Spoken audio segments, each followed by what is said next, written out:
The New Age movement is a symptom of much deeper, profounder confusions. People who are grateful are usually healthier, happier and more popular than those who are ungrateful. To evoke a sense of awe and wonder, just do anything to get yourself out of yourself. You're not out there, you're in here. I have constructed you in my brain. You do all the dirty things, people losing jobs, killing, and then you tell yourself, but what is this? But isn't life just a fleeting appearance? Religion comes, Marx says, from the sigh of the oppressed. I think today we live in a post-Cartesian, post-Christian world.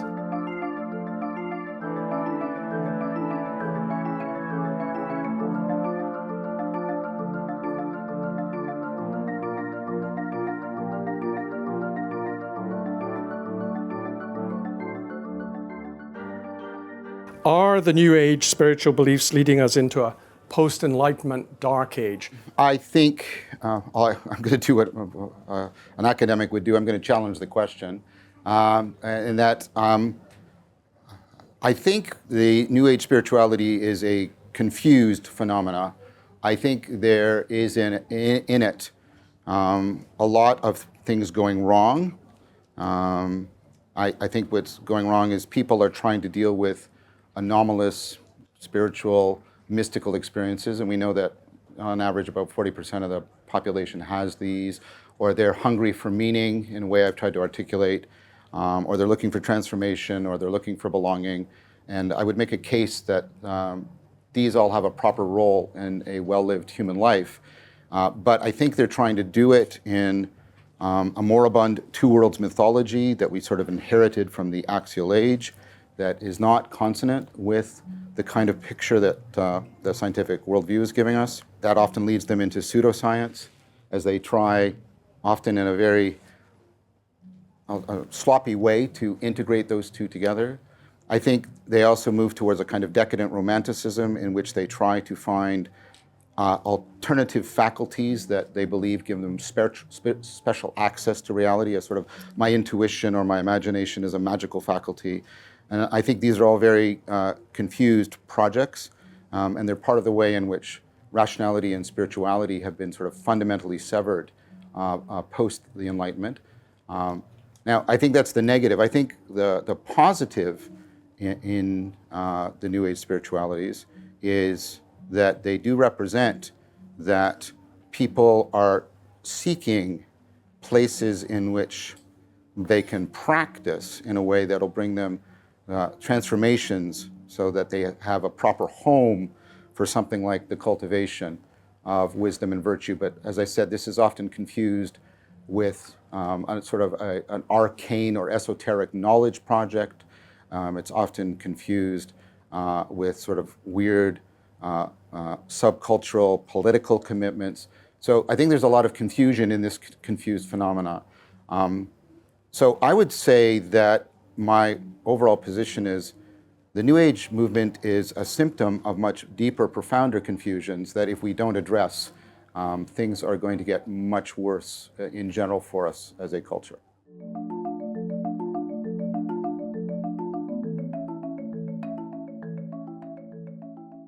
Well, cards on the table. I'm a Christian. I'm a member of the Episcopalian Church, which is what we have in Scotland instead of the Anglican Church, and much better. Scots always say that. There's a line in Marx which is often quoted or misquoted. Religion comes, Marx says, from the sigh of the oppressed, the suffering of the downtrodden people. Religion, Marx said, is the opiate of the people. It's their way of escaping from unbearable realities that they find themselves trapped in.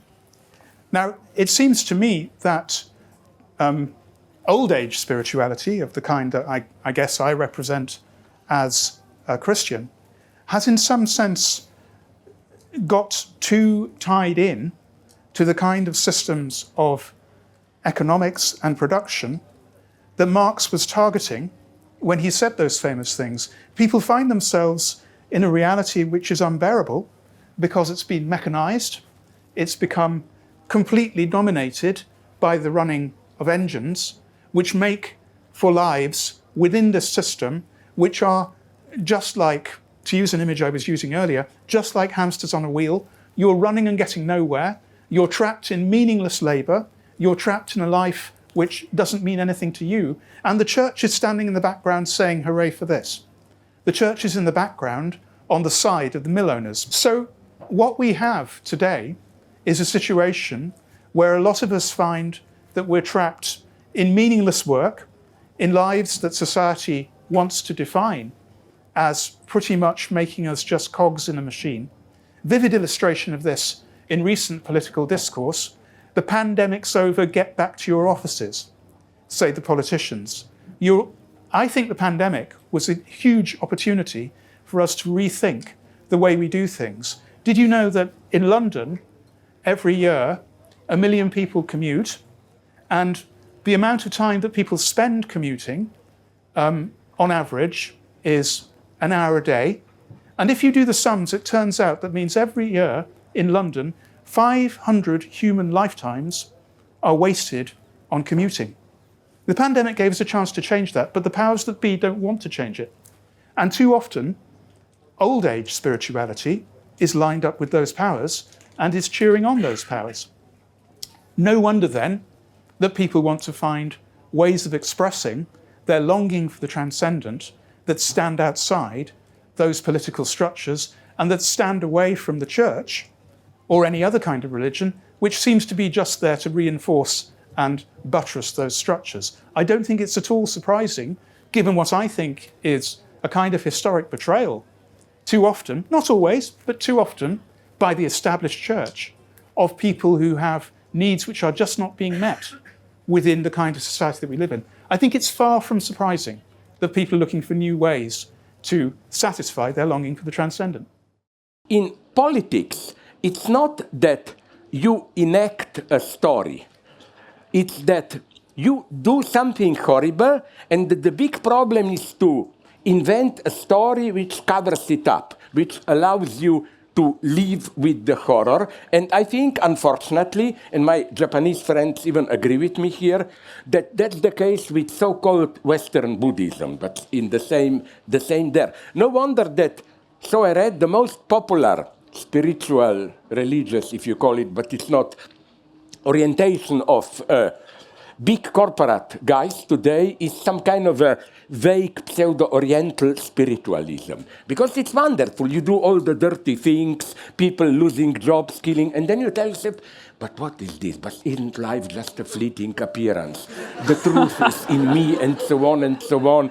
I mean, if you have, I respect Buddhism, especially Zen Buddhism, but this was for me the sobering, one of my, how should I call it, grounding, again, to your fucking life, we are coming back, life experiences. When I read a book, I quote it often, maybe some heard of Brian Victoria, he is a Japanese, although this type of name, Zen and War, War, something like this. It describes how almost all of them, there were a couple of million, Zen establishment, apart from 4 or 5 dissidents, totally supported the Japanese Imperial War. You know, if you are old enough, the big guy popularizer of Zen, Daisetsu Suzuki from hippie times. Yeah, but look at his earlier writings, you know. In late 30s, he wrote a long justification of the Japanese attack on China. Not only this, he collaborated with the army because he proposed them a theory with a terrifying example, but which is the truth. I appreciate him. He said, sorry, let's say you are my enemy. We meet in the battlefield. The fight is primitive, I have a knife. Nonetheless, I'm not totally evil. I would find it a little bit problematic to stick my knife into you. And he confronts this problem, Suzuki. And he says Zen Buddhism has a solution here. You must go through that, they have another name, you can call it nirvana, whatever, the zero experience, enlightenment, where you see there is no substantial reality. you are not really active, you are just an empty brain observing the crazy dance of phenomena. So Suzuki, I'm quoting him, he says, so it's not I as a person will stick my knife into you. That's painful. I'm still human at some level. But you should have said, I'm observing a phenomenon, phenomenal multiplicity where my knife is dancing in the air and somehow it gets stuck into your breast. I was so fascinated with the figure of Heinrich Himmler, SS boss, who was formally as to form, an extremely ethical guy. Never heard it, but he organized Holocaust. But for him, this was the highest ethical act. And you know, he used a terrifying reversal here, this cynicism at its purest. He admitted it. This is horrible. How can we, decent Germans, do this, killing Jewish children, women, not even armed, and remain decent? You know what was his answer? Oriental spiritualism. He always was carrying in his pocket a special lettered copy of Bhagavad Gita.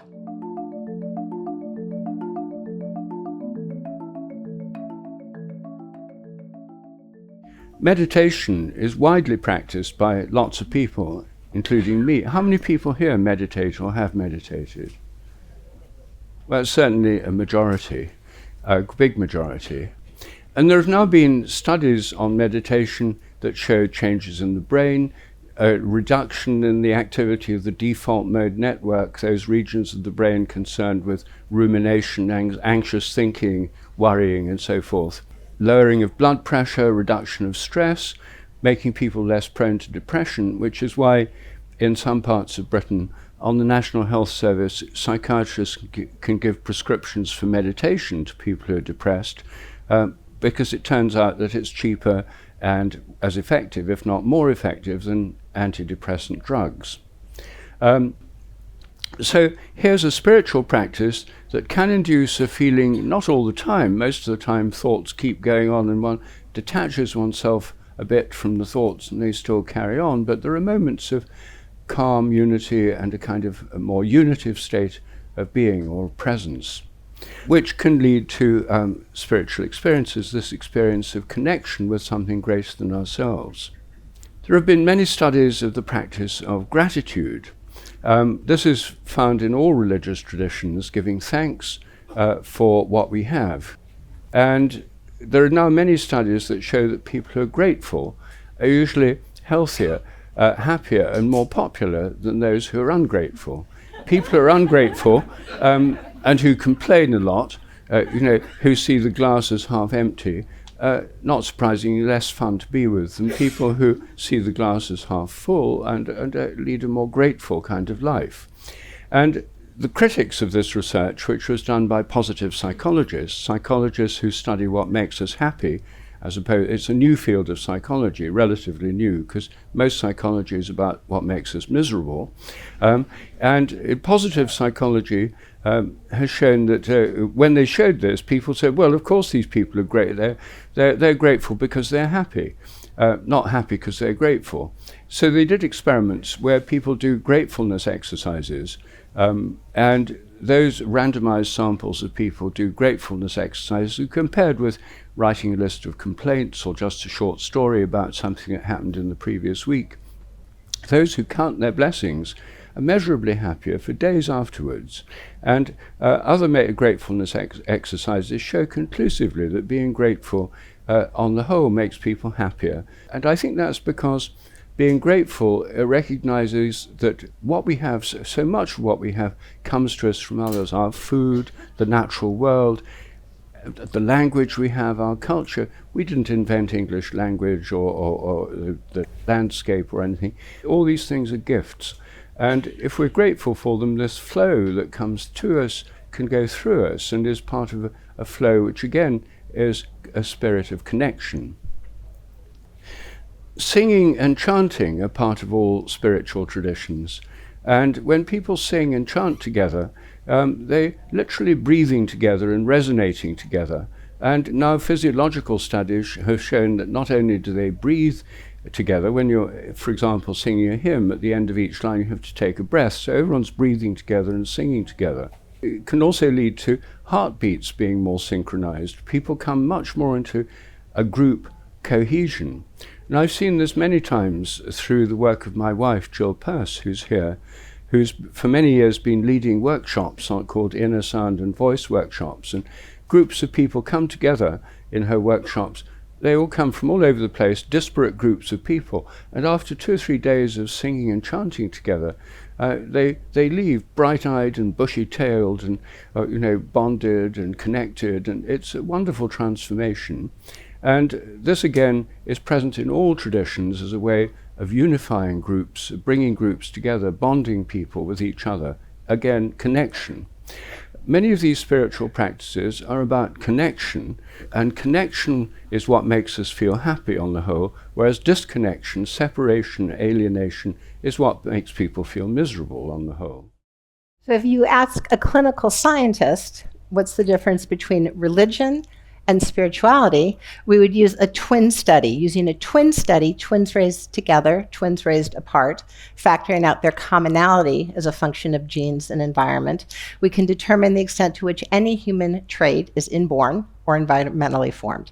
Religion is a gift of our parents and grandparents, our community. Religion is 100% environmentally transmitted. We might choose a religion and immerse ourselves. Spirituality is innate. Every single one of us is born with an innate seat of spiritual awareness. How much so? By the time we're adults, 30% innate. It is our birthright. And yet 2/3 environmentally formed. For many, the 2/3 is the rich embrace of a religious tradition. For others, it is through art and poetry, but every one of us is born a spiritual being. Now let's take that down one more level to MRI studies. What is the inheritance that is ours, that is innate, our birthright? There is a neuro-docking station, an innate seat of transcendent awareness with which we are all endowed. In a culture that has silenced multiple forms of knowing, multiple organic epistemologies, we don't hear much in K-12 or in the boardroom about the deep neuro-seat of transcendent perception. But you are not an innately spiritual being due to your belief, but rather due to your ability to perceive and know. This is a form of human perception. At the inner table, we have a logician. We have, of course, a skeptic, who's most welcome.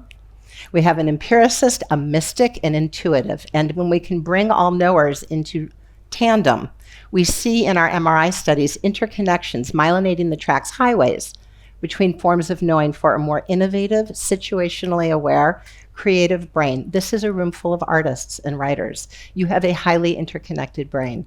I might even venture to guess that the muse, or some form of transcendent knowing, may have informed one of your creations. If you ask scientists, 70% of scientists who have made a meaningful contribution in their field report that while the rollout of science, perfectly good lens, was quite logically driven, the inspiration, the question through which they broke ground was a proverbial apple on the head from here. It was a form of transcendent experience. Dream, mystical experience, synchronicity. We are knowers in multiple forms. And when we own all forms of knowing, we are ready to move forward. You will not have the problems we have now, new generation. You won't need to solve them. They won't happen in the first place.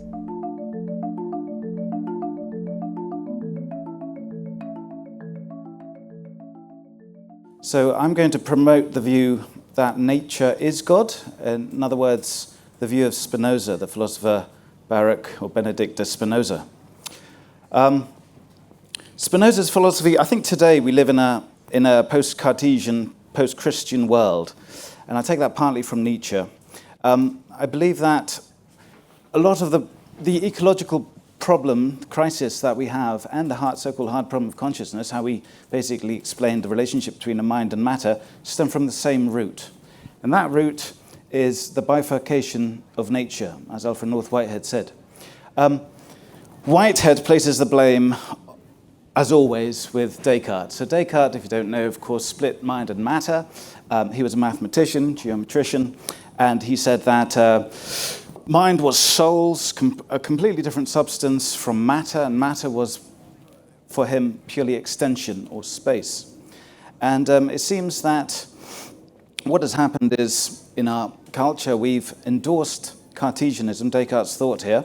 We've left the soul to religion, we've left matter, firstly as extension to science. And then what happened is, of course, a lot of scientists have then thought, well, we don't need religion, we don't need the soul, let's just work on pure matter as extension.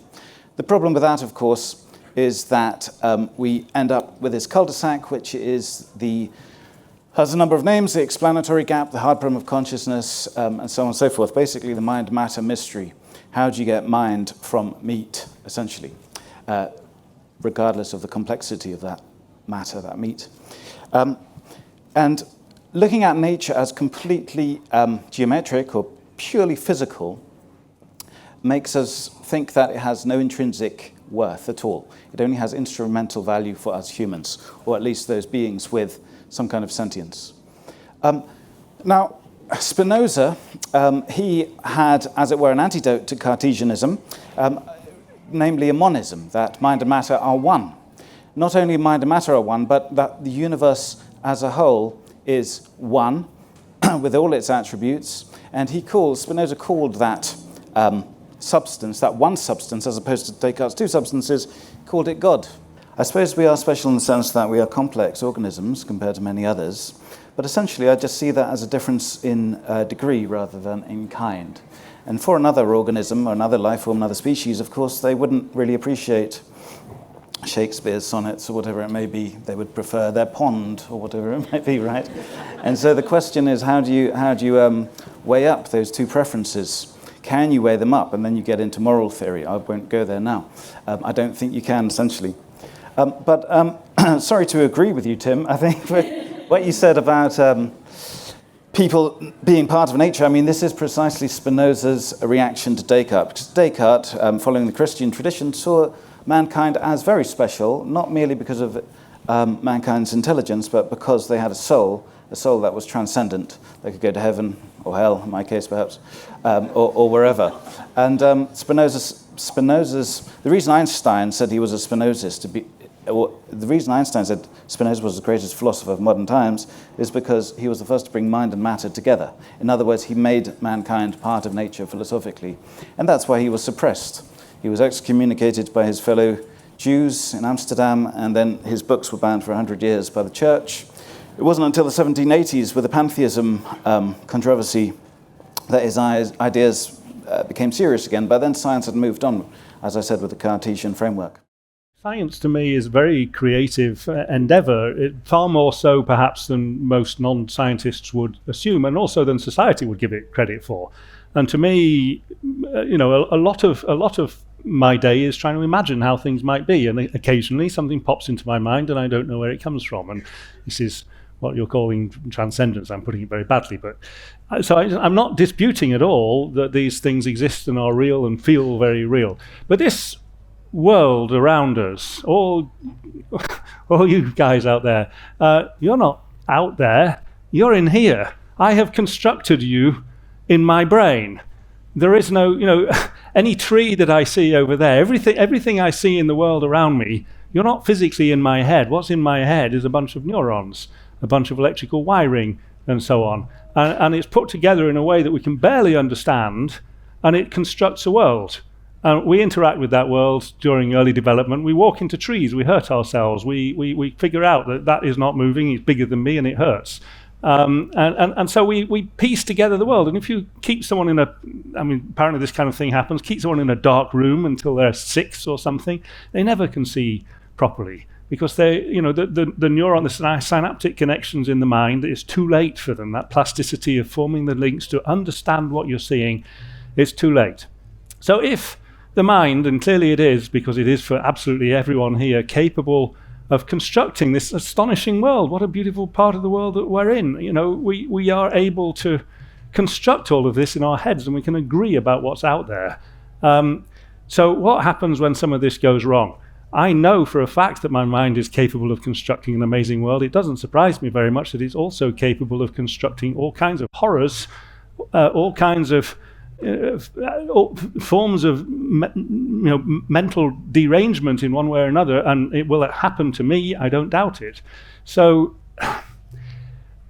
I don't see a need again to believe that it's coming from somewhere else. I see my own mind as capable of doing things that I cannot understand, but it doesn't mean to say it's coming from over there. It means it's coming from in here, to my mind. I mean, I find, feel free to clap. Sorry, I didn't mean to stop that. I'm sort of struck that you've all immediately gone into this. Well, it must be something that you're all aware of, but that the afterlife is just about consciousness. That there's some sort of a sense of like an identity that goes on. I'm struck that no one talks about an afterlife in specifically here. We're talking about what would an afterlife look like in a secular world, right? And I was expecting at least one of you to say, well, of course, our bodies, the atoms in our bodies go on in the form of other organisms. And, there are ways in which we could sort of secularize this idea of continuity, right? But I'm struck that none of you said that. So I'm well, this is the Lion King version, really, isn't it, of the circle of life? And it's a very beautiful idea, and I do subscribe to that. I love the idea that all my atoms are going to be consumed and distributed around the world. One of my favorite lines of poetry, and I'm going to get this wrong, but it's from A.E. Houseman, who was from these parts, from a Shropshire lad. And some boy dies and he's thrown overboard, and the final line of this poem is, and he wears the turning globe, which is just a beautiful line that now he's become part of the planet, part of the oceans, part of everything. And that's probably as close to spiritualism as I get, really. There's a lot of ways to fulfill spirituality, the sense of awe and wonder about your place in the cosmos. I'm an atheist, and I still get great fulfillment and a sense of spirituality when I go into a cathedral, because they're designed to invoke that. In the same way, I feel the same way when I visit astronomical domes, great big huge astronomy domes with those telescopes. I feel the same sense as I go into a cathedral. And you can get this through lots of different human modalities. There's a lot of research on this. To evoke a sense of awe and wonder, just do anything to get yourself out of yourself. Go outside, walk barefoot, go on a hike, go dancing, go meditating. There's lots and lots of different ways to kind of invoke a sense of spirituality and awe. Religion kind of had a monopoly on the job for a while, and that's fallen into disuse, and most of us atheists think that's not such a bad thing for other reasons. But does it have to be replaced by something? Not really specifically. I think just a deeper understanding of what it is we need to do to fulfill whatever it is religion was doing, one of which is providing community and friendship and a sense of belonging to other groups. And that's what it does pretty well. So, there's studies, these research studies, you quoted the one that sounded pretty negative, that religious people live longer, they're healthier, and so on. But there's nothing magical about that. It's not like the deity reaches in to stir the particles in your body so you'll live longer. It's that people that are religious tend to have more community. It's the community. Or having somebody that loves you or that you love, having close friends, having meaningful work and a purpose, and volunteering for a nonprofit, something like this. These are the things that make people feel good about themselves. They're more likely to go to the doctor to stay healthy for their family and friends and community that they care about, and they care about them. That's the actual pragmatic implications of being religious. Not having religion doesn't mean you can't have those things. There's just lots of other ways to get it.